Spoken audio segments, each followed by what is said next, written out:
حصل قبل كده ان حد من اهلك او من قرايبك سألك سؤال شخصي وما كنتش عايز ترد عليه، بس برضو خفت ان انت لو ما ردتش يزعل؟ الفترة اللي فاتت جالي كذا حد بيقول لي نعمل ايه لما الاهل بيسألوا اسئلة شخصية واحنا مش عايزين نجاوب.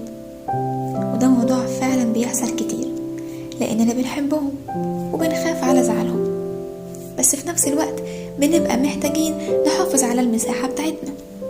وساعتها بنقف بين حاجتين، نجاوب علشان ما نزعلش حد، ولا نسكت علشان نحافظ على راحتنا.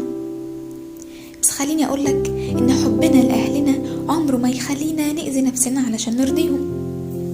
نقدر نحافظ على حبنا وخصوصيتنا في نفس الوقت، زي ممكن نقول خلينا نأجل الكلام في الموضوع ده، او بابتسامة بسيطة مفيش جديد دلوقتي، اول ما يبقى فيه جديد هقولك.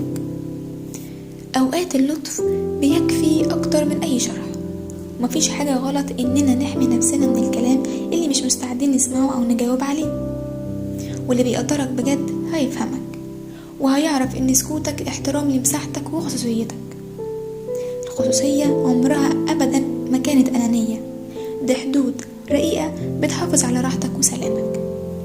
خد بالك دايما، من حقك تختار اللي تشاركه، ومن حقك تحتفظ بالباقي لنفسك.